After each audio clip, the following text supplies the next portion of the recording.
Hi there, I welcome you to Rhythm of Life GH on Gabi Angels TV. My name is Mary Vivian Boachiyadom. Today on the show we have an amazing guest all the way from the United States, Kute Blackson. We'll be back after this. Ghana.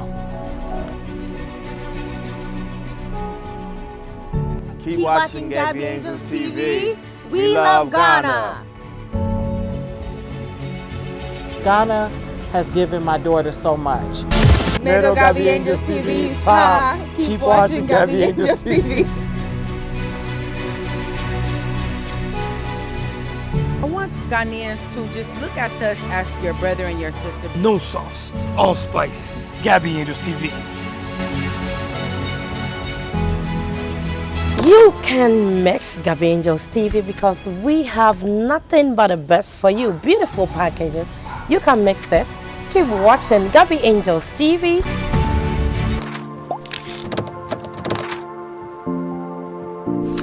Welcome back from the break. If you just tuned in, this is still Rhythm of Life GH on Gabi Angels TV. And I told you we are having a very special guest. He is a transformational leader. He's been motivating people throughout his career. Kute Blackson has been motivating and inspiring people around the globe. And we are privileged to have him today. So let's go straight into the interview.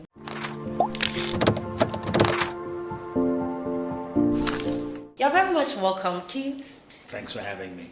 And what do you think makes people not want to tell themselves? Fear, as we talked about, it's fear. It's fear of the consequence. It's fear of the unknown. It's fear of what people will think. It's fear of losing control. It's fear of survival. It's fear. Fear is what stops us.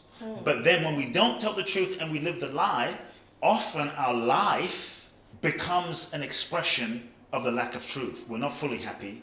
We're not truly alive. We're unhappy. We're miserable. When we don't tell the truth, it usually manifests in a few ways. Number one, if we're really honest, emotional pain. Some level of frustration, sadness, or depression. That's number one.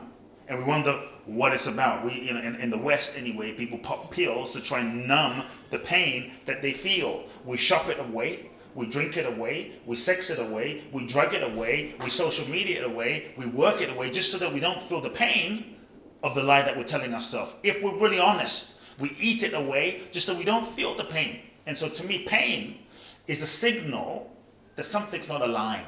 Pain is a signal that something's off. And so emotional pain is a sign. Physical pain is a sign. Some dis-ease is a sign. And so these are signs that we're not living our truth. And so when we feel pain in our life, many of us, we've just learned to live with it. It's just life. It's just the way it is. But when we feel pain in our life, pain to me, pain is your friend. Pain is feedback. Pain is just a signal that there's some truth you're not telling. We have to be willing to acknowledge the pain. Yeah. And not endure it. We have to be willing to acknowledge the pain and look at what is this pain, what is the message of this pain? What is this pain showing me? What is this? Where is this pain showing me that I'm not living my truth? That I'm not in alignment? To me, truth is integrity. Truth is real spirituality. Truth is real prayer. To me, life is actually quite simple. When you acknowledge the truth, live the truth, speak the truth, happy life. Amazing. So we have talking about your life path. My life path. Let's talk about your family. I mean, are you married? Are you how many kids? Married and the kid on the way. Oh, okay. Congratulations. Thank you. So what can you say to people who are, let's say, those who are in the public space? They are known everywhere. You have dealt with a lot of people like that. I mean, is it that people need to be taken to a school that they will be taught how to handle fame when they get out there? Because you see that most people are really out there laughing, making people happy, but when they get in there, they are sad. And we hear so many stories. Have you dealt with some of my clients are some of the biggest pop stars in the world. Names you would know. Mega pop stars. Many of my clients are mega billionaire business people. people that you would know. Many of my clients are some very, very successful people on the planet. And what I found is, look, nothing wrong with success, but success by itself doesn't make you happy. You might get everything that you thought you wanted, and when you achieved it, you realize, well, I'm not fulfilled. And so what I found is you might get everything you thought you wanted, only to realize that what you thought you wanted is not what you really wanted. It's just what you thought you wanted based on who you thought you were, which is conditioned. So the question is, not just what do you want, but we have to ask ourselves, who am I? And I want to break down something a little deep, but simplify it. Okay. I'm not really a motivational speaker. Now, I'm not saying I don't motivate people, but really what I am is I'm a transformational teacher.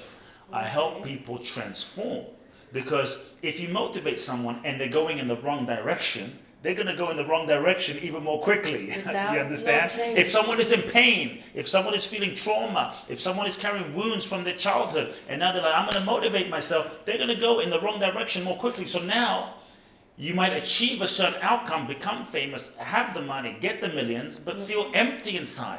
And what I found is many times when you finally achieve what you thought you wanted to achieve and it still doesn't make you happy, this is a greater pain. Because now you got it and you're not happy. At least when you're in the pursuit, there's the hope that you're going to be happy. And so this is often why people achieve a certain level and they're not happy. So now I want to break down something that is a little deep, but quite simple, because I think this will give people understanding. When we're born as children, you look at a child. A child is free. A child will jump on the table. It will dance naked. It will sing. It doesn't care. Am I fat? How do I look on Instagram? Do I have cellulite? I can't sing like, Beyonce. A child is free. They're in touch with their essence. A child is in touch with their divine magnificence. You look into a child's eyes. A child is beaming light. Well, what happened to us? What happened to us as we grow up? The first thing that happened is we are all perfect, whole, and complete, free beings. We're these children, we're born whole, perfect, and complete. Then we incarnate into this human experience, okay? Then we meet our parents.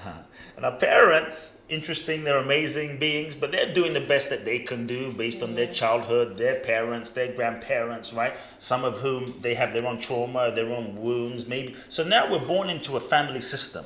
Maybe there's pain, which we don't talk about. Maybe there's pain, maybe there's abuse, maybe there's dysfunction. Maybe our parents were great, but they didn't know how to meet our emotional needs. They weren't there for us. They didn't love us because they didn't get the love and no one was there to take care of them. So now this gets passed down to generation. So two things happen.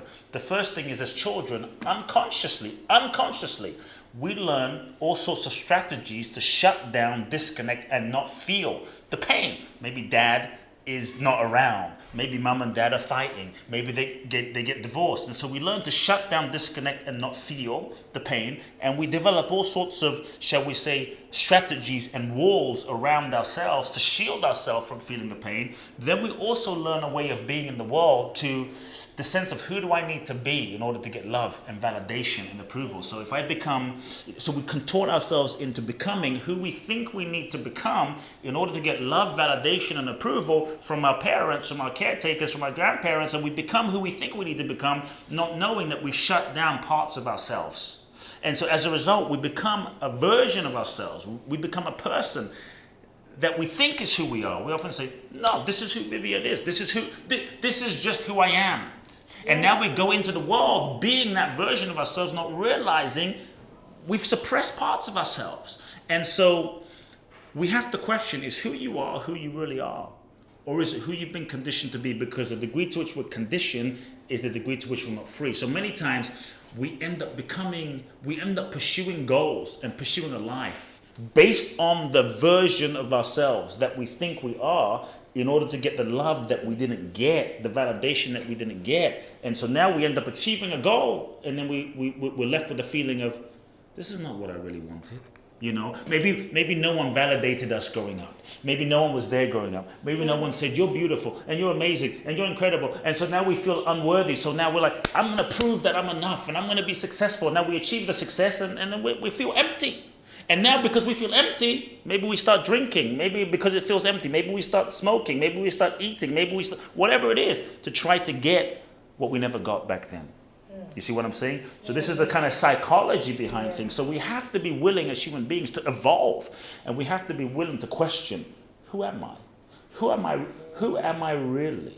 Truly, who am I? And I think this is the beginning of self-awareness, and this is the beginning of transformation.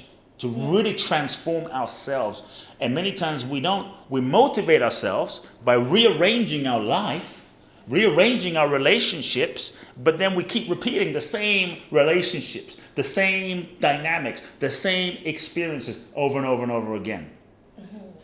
Interesting.